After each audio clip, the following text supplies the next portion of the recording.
That's exactly what the Fed is going to do, unfortunately. You know, when the Fed is surprised by the fact that we go into a severe recession and inflation actually gets worse, right, which is a situation that they think is impossible. They think, well, if we go into a deep recession, at least we won't have inflation to worry about anymore, and we can just go back to what we've been doing, which is creating inflation. But if we go into a severe recession and inflation is still high, well, I mean, you know, they're out of tricks, right?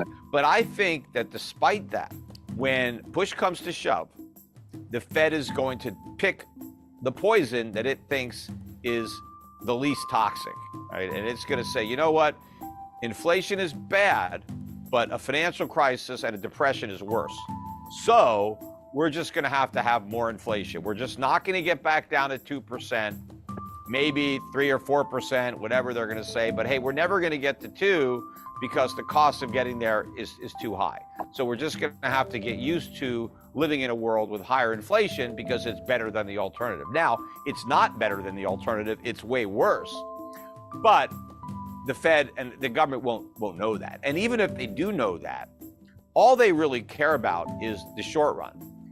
And yes, if the poison they pick is inflation and they go back to QE and they cut rates, even though inflation is still high, the short-term pain will not be as great as if they did the right thing and continued the inflation fight. In fact, turned it into a real fight with big cuts in government spending, which is, of course, you're not going to fight inflation unless you get rid of these deficits. So we need spending cuts, maybe tax increases if we can't get spending cuts. Spending cuts are my preference.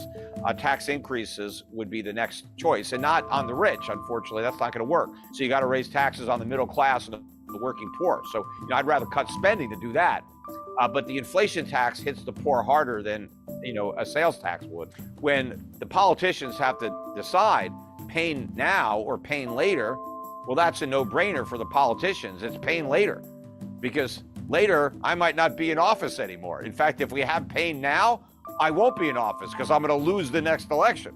So the way to minimize my own pain as a politician is to kick the can down the road, right? So I'm going to do whatever it takes to get me reelected. So if inflation now means pain later instead of now, even if it means some pain now, but the worst pain is later on, that's what I'm doing. The politicians will always sell out the long-term interests of the country for their own political benefit. And so that's what's going to happen. And the central bankers are really no better than the politicians. I mean, they're really political animals there. And they're going to make the same choice. They're going to choose pain later because, as far as Powell is concerned, hey, I'm just going to finish out my term and it's somebody else's problem, right? Don't blame me, right? I don't want to be the one that gets blamed for all this pain. Let it happen on somebody else's watch. The only time that they will do the right thing, potentially, I mean, it's not a guarantee, but let's say we're at a real crisis, right? Where the dollar is imploding, prices are skyrocketing, right? Inflation is, we're on the verge of becoming, Argentina or Zimbabwe, where it's like, it's going to be awful with, price control, shortages, riots, looting, civil unrest. I mean, things are just, it's just like an apocalyptic environment, right? In that environment where it's like, crap, no matter what we do, we're screwed. Maybe then they'll do the right thing. It's like but they're going to exhaust all the other possibilities. They would have done everything they could possibly do wrong. And then it's that, okay, no matter what we do, we're screwed.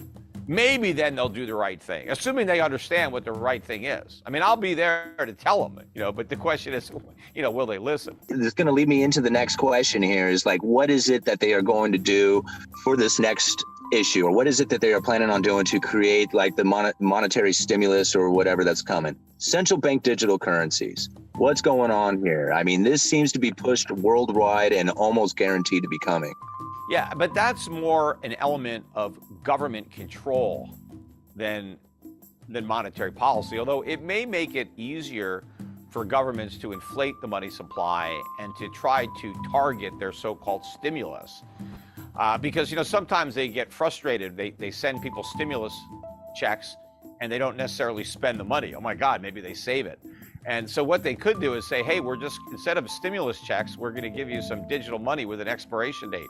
So here's we're going to load up your wallet and you got 24 hours to spend it or you lose it, right? Hey, everybody's like, but then they might say, okay, you can spend it, but here's the only places that it's good, right? I don't know. They might try to micromanage. Oh, you can't use your money to buy a gun. You can spend it at Walmart or whatever. I don't know. But I mean, the part that I don't like about government issued, digital currency, as long as they don't eliminate cash, right, then it's not as big a deal. But they want to eliminate cash. That's what their goal is to get rid of all the bills. So you have no alternative but that digital currency. And the reason I don't want to live in a world where you're stuck using a digital currency for every transaction you make, and there's no way to transact in private, is that the government knows every single thing you spend money on. And that can give governments a lot of information about you, even if you're not spending the money illegally. For the government to know everything that you like, every cause that you support, everything that you do, they can create a profile of you, and potentially that they could use that profile in ways that could be harmful to you. And a lot of the things that you're doing today with your money may be legal, but what if they're illegal in the future? Because people just assume that governments are benevolent and they're good, but they tend to get very corrupt and get very evil. And a lot of times the governments become the bad guys and the resistance is the good guy. And how do you overturn a corrupt government? Well, it's a lot more difficult if that corrupt government knows every single thing you're doing and can see all the places that you're spending your money. And they can crack down on anybody that becomes part of a resistance. And once the government knows that it's harder for the people to resist tyranny, well, they're more likely to become tyrannical. So it becomes a self-perpetuating prophecy. Lord Acton said, power corrupts, absolute power corrupts absolutely. And so the more power you give government, the more corrupt government becomes. So you always want to be vigilant when it comes to government. You don't want to give up your liberties just because you'll get some extra safety. And because what the politicians are going to say is, if we just eliminate cash, we'll make it harder for the drug dealers and the terrorists and the money launderers. And maybe that's true. But you know what we're going to lose a lot of our individual rights and freedom. And it's just not worth the trade-off. And from my perspective, being in the financial service industry, I already see through this charade. All of the anti-money laundering that we have now, the laws on the books, all that stuff, yes, they say it's here because of terrorists and drug dealers and criminals, but that's just for the public to get them to approve the laws. The one goal that all these governments have in mind, the criminals that they really want to catch, are the people not paying their taxes. That's really what they're going after, right? They want the tax money. And so they think that if they eliminate the cash economy, then they're going to collect more taxes. Because there's still a lot of people today that do some work under the table, get paid in cash. That's who the government is going after, not the drug dealers, right? It's the guy that's driving his Uber and he's getting some money in cash, or he's doing some odd jobs. And that's why they now want all these payment companies to report all these small transactions, like $600 or more. They want all these transactions reported. Why? Because people were having income and they weren't paying taxes. And yeah, I guess a lot of these people are breaking the law, but a lot of people are in a situation where if they don't break the law, they don't eat. There are some people that, hey, this is what I've got to do to make ends meet, because if I paid taxes, I couldn't earn enough money after taxes to cover my expenses. So the only way I could do it is to not pay the tax. And I'd rather have somebody working and not paying taxes than just sitting on welfare. Because that at least they're productive, at least they're providing goods and services. And when the government says we need all these IRS agents to go after the rich, that's a lie. They're not going to go after the rich. They're going to go after the middle class. They're going to go after the small business owners. Those are the ones that are cheating. The rich don't have to cheat. They have loopholes to reduce their taxes. The average guy doesn't have a loophole.